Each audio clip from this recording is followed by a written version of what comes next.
High এই প্রথমবার পাঞ্জাবি স্টাইলের কুর্তি বানাবো। আর এদিকে আমার চিনু বলছে আমাকে ক্যামেরাতে দেখা যাচ্ছে না, সর ক্যামেরাটাকে ঠিক করি। আর ঠিক করতে গিয়ে ক্যামেরাটাকে ফেলে দিয়েছে। ঠিক শুনেছো, দেখছো পাঞ্জাবির মতো দেখতে না এই কুর্তিটা।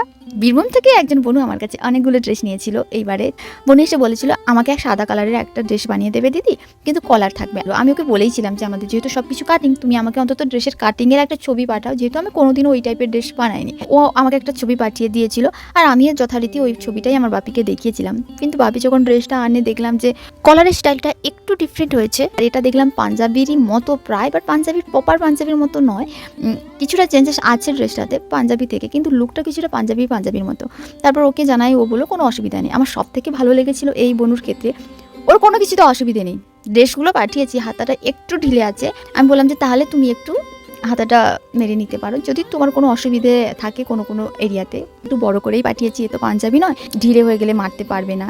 যেহেতু কুর্তি ঢিলে হয়ে গেলেও আরামসে মারতে পারবে এবং ওটা বেশি দিন পরতে পারবে। ধরো কোনো সময় হেভি হয়ে গেল তখন আবার খুলে ওটা পরতে পারবে, 1-8 দিনের জন্য তো নয়।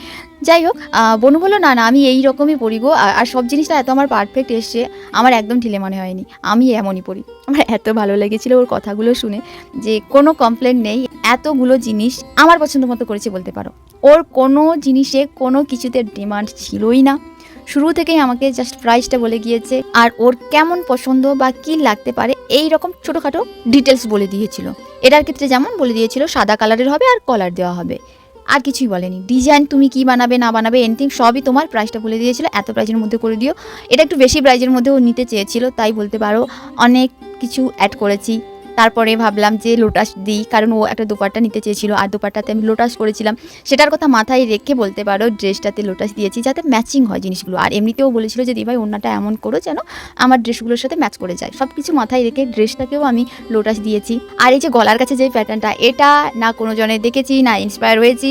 ইনফ্যাক্ট আমার বানানোর প্ল্যানিং ছিল আলাদা, ওকে আমি প্ল্যানিং করে এঁকে একটা দেখিয়েও ছিলাম যে ঠিক আছে দিভাই তুমি এমন করো। দুঃখের বিষয়ে আমি আমার ওই ডিজাইনটা করতে পারিনি। লাস্ট মোমেন্টে কি জানি না, যখন ড্রেসটা আমি করতে যাব আয়রন করি, আর হঠাৎই এই জিনিসটা মাথায় আসে, আর হঠাৎ করেই বলতে পারো আমার প্ল্যানটা বদলে যায়। আর আমার টেনশনও ছিল না যে আমি যদি প্ল্যান চেঞ্জ করি এই মানুষটা আমার একটাও প্রশ্ন করবে না, কেন এটা হলো ওটা হলো না সেটা। তাই আর ভাবিনি, ওর জন্য যেমন চেয়েছিল আর ইচ্ছে করছিল ওই টাইপের করে দিয়েছি। আমারও দেখার ইচ্ছে ছিল কেমন লাগে দেখি, আর সত্যি এত ভালো লেগেছে, আমার কুর্তিটা দিতেই ইচ্ছে করছিল না। বাই দ্য ওয়ে, বনুর খুব পছন্দ হয়েছিল ডিজাইনটা, প্রচুর তারিফ করেছে, প্রশংসা করেছে কাজটাতে। তোমাদের কেমন লেগেছে? ইউনিক ডিফারেন্ট একটা ডিজাইন, আমি জানি না যদি কোনোজন করেছে কিনা, একদম সম্পূর্ণ আমার মাথা থেকে বেরিয়েছে আইডিয়াটা বলতে পারো। লোটাসের একটা পাঞ্জাবি করেছিলাম, ওইখান থেকে আমারই করা ওই ডিজাইনটা, তো ওখান থেকে আইডিয়া এলো যে এটাতেও দিই, তো এইরকম ভেবে করে ফেলেছি। তাই তোমাদের কেমন লেগেছে জানিও, দেখা হচ্ছে কালকে।